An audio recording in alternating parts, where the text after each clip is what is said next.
we are NV Board Gaming, and today we're going to take a look at Clans of Caledonia. This is a 1 to 4 player game designed by Juma Al-Juju and published by Karma Games. Nick is going to give an overview of how you play, and then we're going to give our review. All right, welcome to the table. We're here set up for a 2-player game of Clans of Caledonia. First thing for setup we're going to do is we're going to have the player count +1 in these clans. So I'm going to go ahead and put 3 clans out.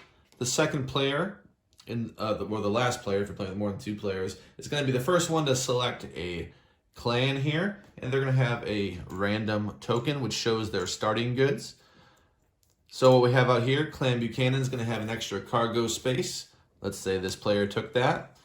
And we have 2 other ones out here. One that gives you the more of the same type of building you have, the less it's going to cost. And we have another one that is going to give you discounts when you put it in lock spaces, which are just like adjacent to rivers next to this opening. That's a lock space here. So you'll get a discount of 2 if it's a 2-player game, or a discount of 3 if it is a 3 or more player game.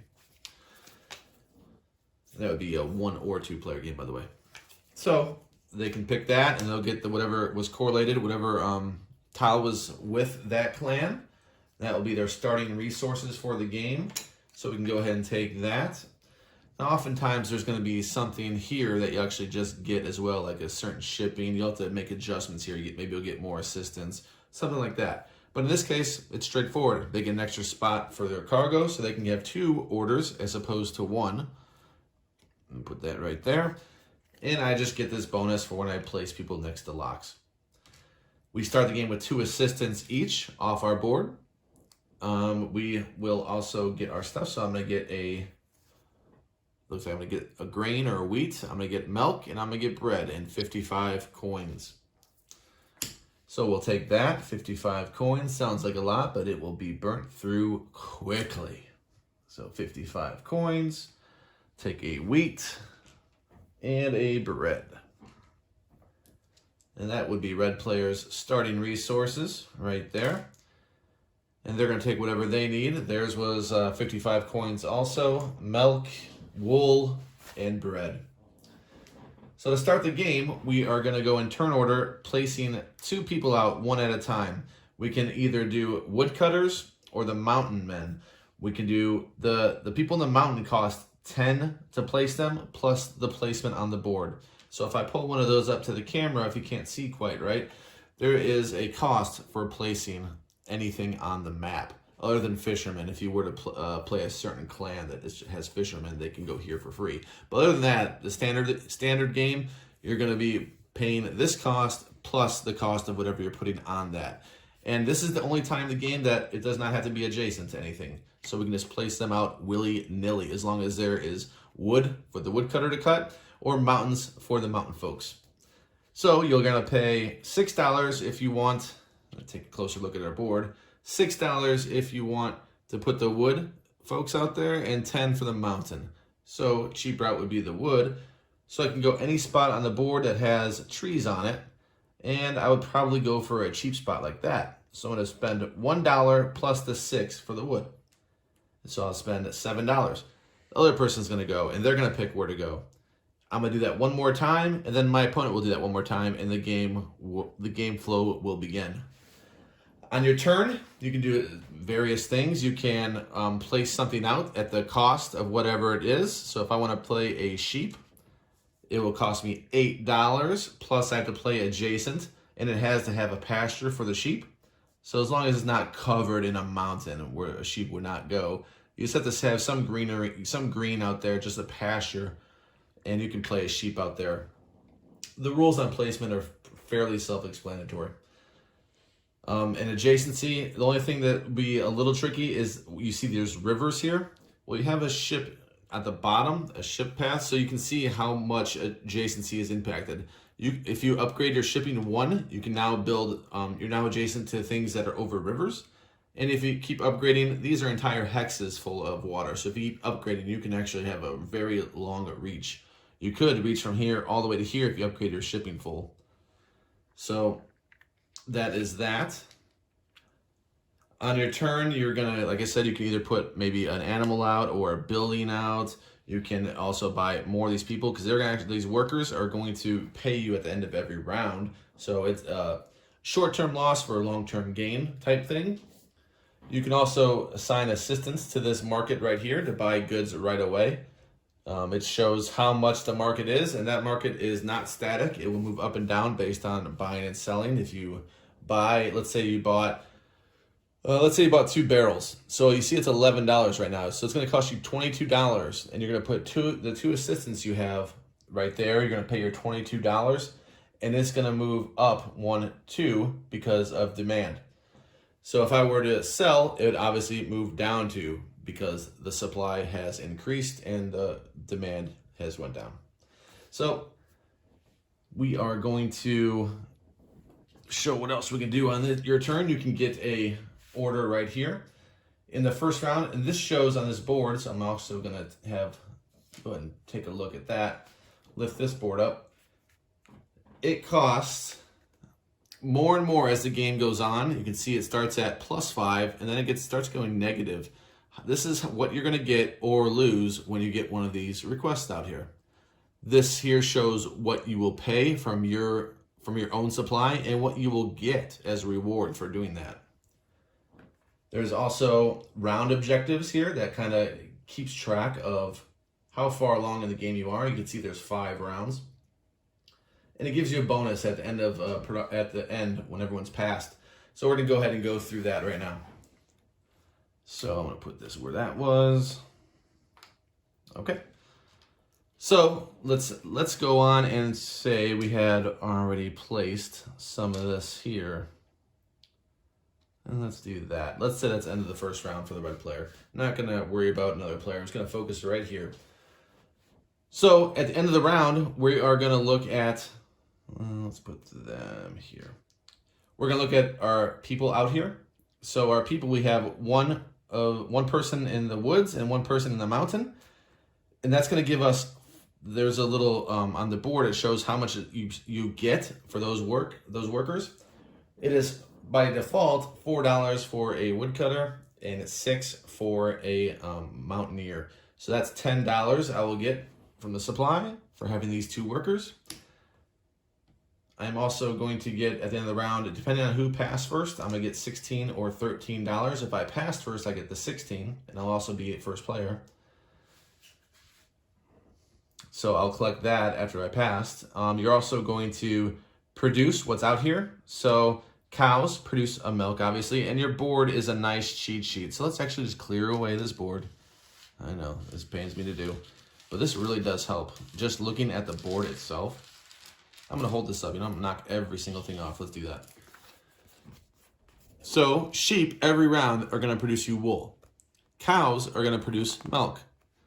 Now, this is where things get a little tricky, just a little bit, not bad. But cheese, if you have milk, if you have a cheese factory, milk is going to turn into cheese if you would like. These tend to be a lot better. So generally, you're going to go ahead and do that transition over there. Bread, right here. So if you have grain, your grain, if you have the actual grain, can go ahead and turn into bread if you have these bread factories. Likewise, grain is being the most versatile. They can do the same thing with barrels of beer. So you have to have those distilleries out there, and they can create barrels of beer with your grain. So grain also is a little different in that it costs a lot of money. It costs $18 just to put it out there, not including the placement on the actual board, but $18 for the field. But you get to produce 2 of them, and like I said, they're the most diverse of all the resources in the game. So that's what these do, and these are the costs these are the prices that you get, as I was saying, for the workers. You will also be able to upgrade these. So as opposed to the 4 side, where you get 4 for every woodworker, if you were able to upgrade, you can go ahead and flip that, and now you're going to get 6 for every woodworker. There's also one for the people in the mountains too. So if you upgrade them, it's an 8 as opposed to the normal 6. Upgrade markers are a little pencil right here. There's ways you can get discounts on them, but generally they're going to be $10 to do this upgrade, $4 to get more assistance, $4 to upgrade your shipping. But like I said, if you have a pencil action, let's see if I have one on the board. I don't. But if there's a pencil action, which you can see here, then it could be free for these two and a discount of 5 for these two to do an upgrade. It's just a special action you have. All right. So you're going to play 5 rounds, and let's say on your action you could fulfill something. Let's say I took this and I got $5 and I had the 3 wool and 1 beer barrel. I can, on my turn, as my entire action, I can go ahead and fulfill this. I can spend my 3 wool and my beer barrel and get 3 tobacco. What happens is this tobacco resource is going to move around on this chart. It is now at a value of 3, and that will impact endgame scoring. Let's look at another one. This one will give you 4 sugarcane if you were to complete that, and you're going to get 15 coins and 3 hops. Hops are equal to victory points at the end of the game. At one point per hop. Just know that at the end of the game. And it does show that here. But these resources like tobacco and the sugar, these are actually unique. So I'm going to go over endgame scoring and a little bit of these tiles here. After every round, we're also going to resolve these little tiles that shows you how many victory points you get for a certain condition. In this case, in the first round, is for every basic good, being milk, wool, and grain. Every basic good in your own supply gives you a victory point. So you're going to do all these different ones. You're going to go 5 rounds. Again, it's when everyone passes, then the round is done. So you run out of money generally. And you get bonuses for passing first, so there is incentive to be the first one to pass. But generally, you do want to play as much as you can. Play out your turns. After the final round, you're going to get points based on how far you are on this chart. You're going to get points. Every basic good is 1 point. Every processed good, being the better goods right here, like bread and beer and cheese, those are going to be 2 points each. You're going to get 1 point for every 10 coins you have. You're going to get 1 point for every hop you have in your and these that you fulfilled. You just keep those. You're also going to get, whoever has the most of these orders filled is going to get, in a 2-player game, they're going to get 8 points. That is marked on here. And the longest stretch that is all connected, whoever has the longest stretch in a 2-player game gets 12 points. These are going to change in various player counts.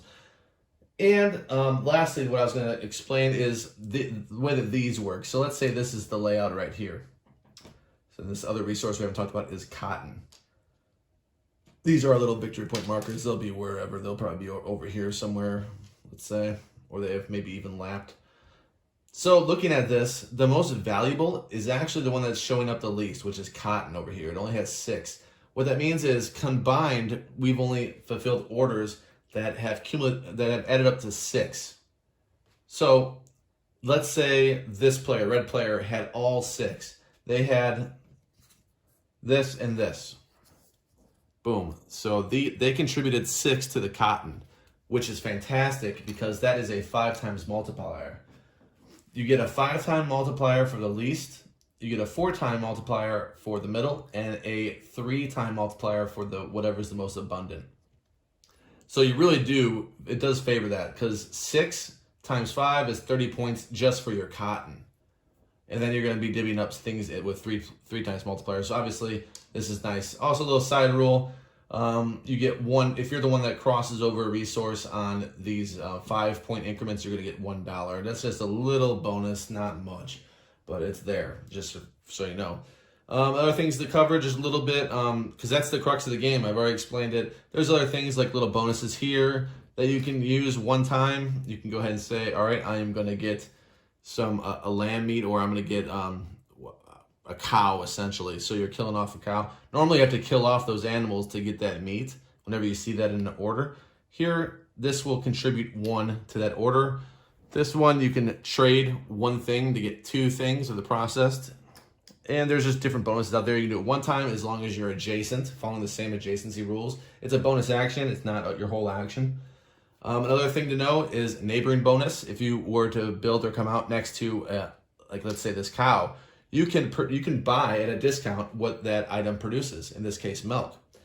It will come at a $2 discount, whatever the market price is, a $2 discount over here, and you can do that up to 3 times, and it's all mapped out in the market.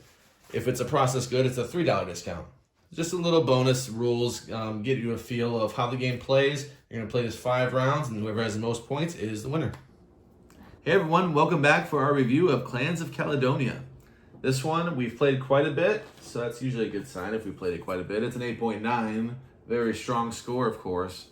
A lot of people like this game a lot. I think this was this guy's first and maybe even his only design. I'll have to look. Last I checked, I have not seen another design from him. That's what I think too. There might be one coming out. I don't know. Not really sure, but it's a great game. I mean, it's not quite like a game I've played before, especially the way you're producing resources and the timing of everything. Mm-hmm. You kind of feels restrictive on you. You get better as you play, but it feels restrictive because you're building out things that don't even produce at the end of the round. So you have these orders here that you want to fulfill, and if you're trying to produce and not just buy from the market, you really have to plan this stuff out. You might not get the things as you think you might. So it is a lot of planning in this game. It's a strong game.